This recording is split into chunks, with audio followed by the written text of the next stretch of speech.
Good morning, students. In this class, we are going to discuss about software design.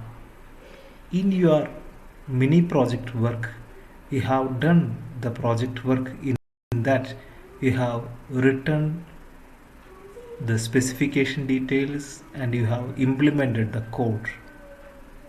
But for larger projects, there is a gap between the specification and the code.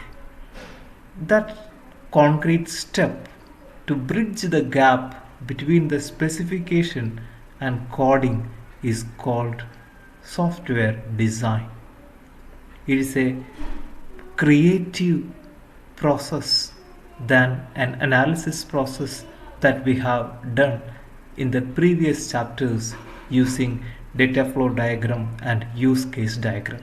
In this class, when we learn this problem solving activity with software design, we have to cover the syllabus topics like the design process, the principles in designing, the concepts for the designing like effective modular design, top-down design, bottom-up design, stepwise refinement. All these things will be discussed in this class. The purpose of design phase is to produce a solution to a problem given in SRS document.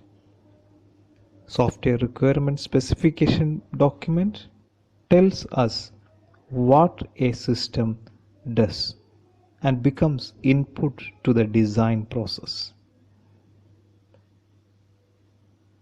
Design is a creative phase, as I mentioned earlier, in the software development, where the designer plans how a software system should be produced in order to make it functional, reliable, and reasonably easy to understand, modify, and maintain.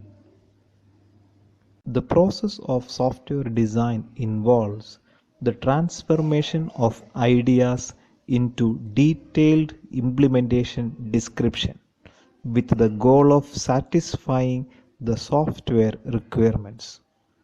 To transform requirements into a working system, designers must satisfy both customers and the system builders. The customers understand what the system is to do. At the same time, the system builders must understand how the system is to work. For this reason, design is really a two-part iterative process. First, we produce conceptual design that tells the customer exactly what the system will do.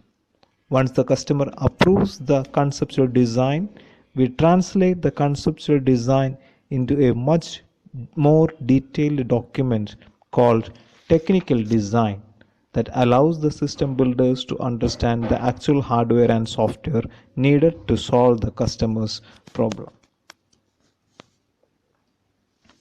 The two design documents describe the same system but in different ways because of the different audiences for the documents. The conceptual design answers where will the data come from? What will happen to the data in the system? How will the system look to users? What choices will be offered to users? What is the timing of events? How will the reports and screens look like? Conceptual design does not contain any technical jargons and is independent of implementation.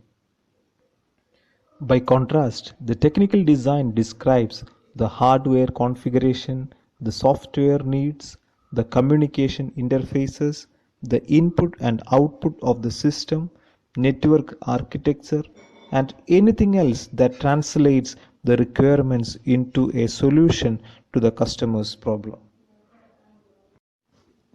So design fills the gap between specifications and coding, making the specifications, deciding how the program will be organized, and the methods it will use in sufficient detail as to be directly codable. If the specification is for a large or complex program, then the design is to work down through a number of levels. Each level break the implementation problem into the combination of smaller and simpler problems. The design needs to be correct and complete, understandable at the right level, and maintainable, and to facilitate maintenance of the produced code. Software designers do not arrive at the finished design document immediately. The starting point is an informal design which is refined by adding information to make it consistent and complete, and this is shown in this figure.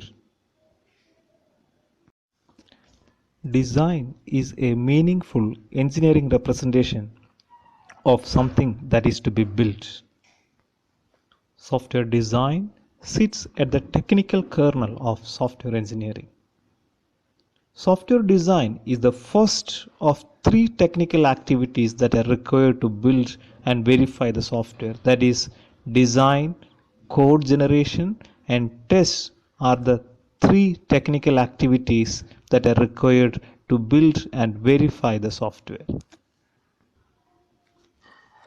In the software engineering context, design focus on four major areas of concern: data, architecture, interfaces, and components. The concepts and principles discussed is applied to all these four design models. Now let us understand the translation of analysis model into a software design. The design model was represented as a pyramid. The symbolism of this shape is important. A pyramid is an extremely stable object with wide base and low center of gravity. Like the pyramid, we want to create a software design that is stable. By establishing a broad foundation using the data design, a stable mid-region with architectural and interface design, and a sharp point by applying component level design, we create a design model that is not easily tipped over by the winds of change. Each of the elements in the analysis model provides information that is necessary to create the four design models required for a complete specification of design. The data design transforms the information domain model created during the analysis into the data structures that will be required to implement the software.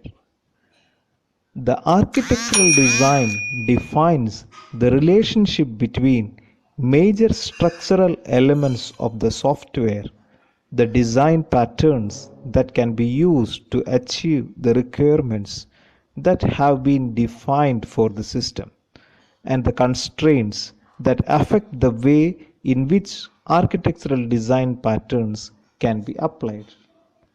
The interface design describes how the software communicates within itself, with systems that interoperate with it, and with the humans who use it. An interface implies a flow of information of both data and control. The component level design transforms structural elements of the software architecture into a procedural description of software components.